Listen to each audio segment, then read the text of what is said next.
Hi, and welcome to Lesson 1 of Family Violence. This week we're going to talk about the myths of family violence. This is taken from an old textbook that I once used. I switched to a different textbook for the semester. McLennan textbook is now the textbook we use, but this came from something called Family Violence Across the Lifespan from Olga Barnett and her fellow authors. So we're going to look at some of the myths that they dispel in the textbook. The first one is that family violence is uncommon. First of all, approximately 1,200 children die annually as a result of abuse or neglect, and an estimated 50% of all homicide victims under the age of 10 are killed by family members. This is taken from the U.S. Department of Health and Human Services. Some other statistics that I found are that about 22% of murders in 2002 were family murders. Females were 58% of family murder victims, and children under 13 were 23% of murder victims killed by their family.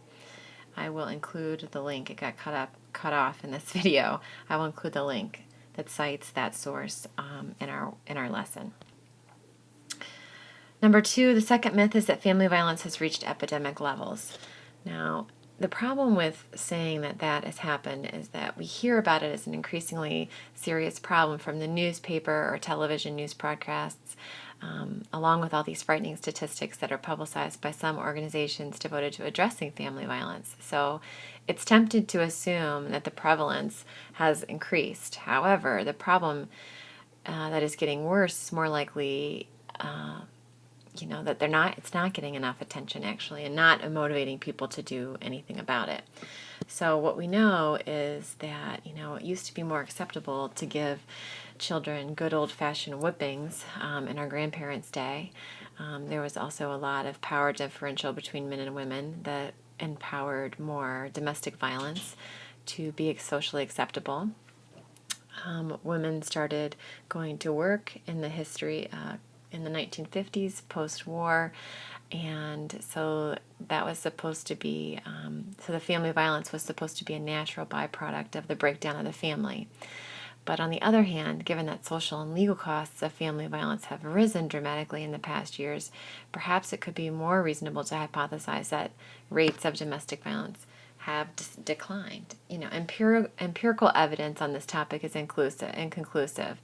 It's true that in the past 50 years, we've seen a dramatic increase in the rise of reporting of family violence. Self-report surveys data from the 1970s and the 1980s suggested declines in the rates of family violence, leading some of the most well-known family violence advocates and researchers to conclude that the problem was actually decreasing. In 1988, Gels and Strauss came out with a report that said that. Whatever the actual pattern, there is no evidence that a contemporary family violence epidemic exists. It's important to note, however, that one does not have to be convinced that a problem is getting worse in order to be concerned about it.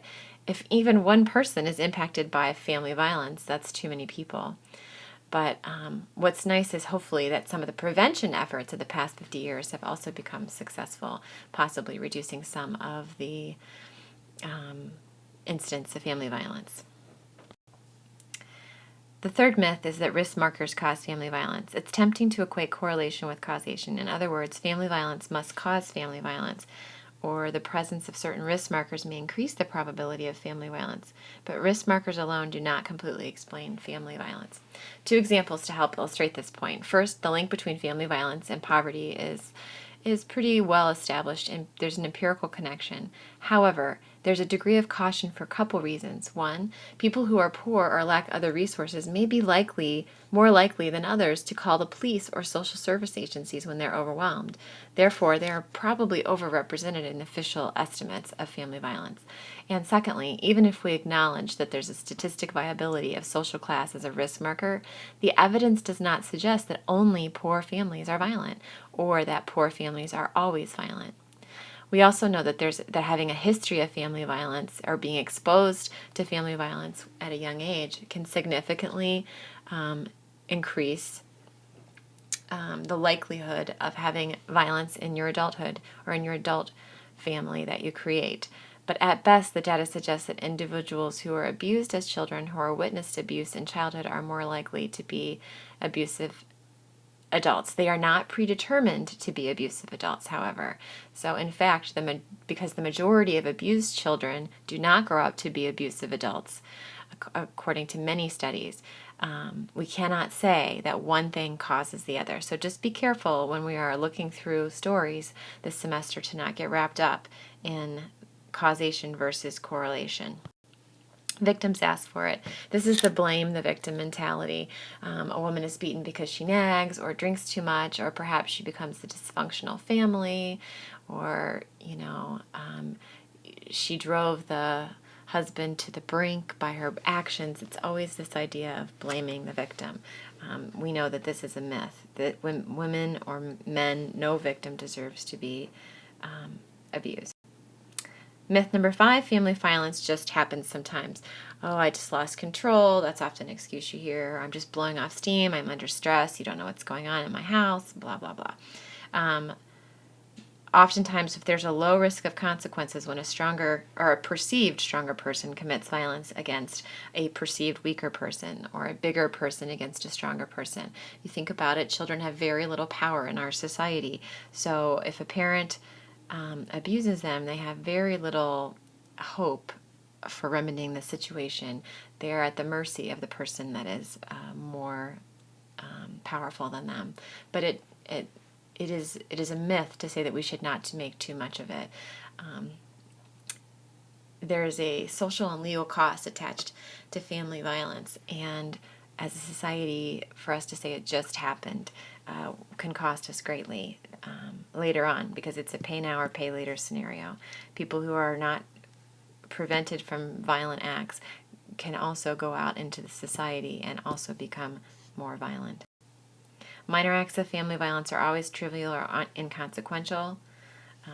That's the one we just talked about. Also, this kind of goes with the one we just talked about.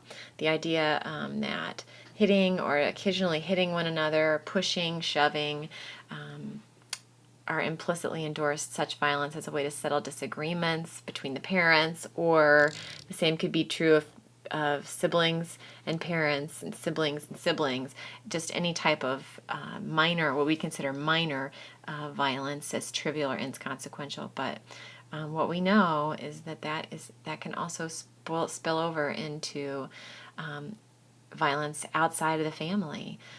When you look at bullying in schools, often you see a history of family violence in the bully's past. The 7th and last myth that we're going to talk about are women who claim date rape are lying. Feminists push to expand the view of rape from just stranger rape to date rape, include date rape, to include anything that would be considered against her will, to include a definition of rape of various non-violent ways in which women can be coerced into sex. And this trend has contributed to some observers' belief that women who report date rape were not really raped. They suggest that perhaps a woman led him on, or were asking for it essentially. This goes back to the blame the victim mentality that we discussed earlier. Perhaps another thing that they say often is that perhaps she's feeling guilty about a sexual experience, and now because she feels negatively about it, she alleges rape out of vindictiveness. There has been no empirical evidence that this expanded view of rape has expanded the people reporting rape.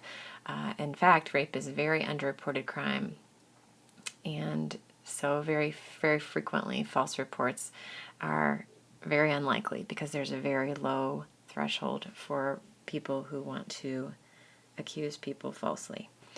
Of course, there are always incidents, but the rate is very low. That concludes our look at the myths from family violence across the lifespan.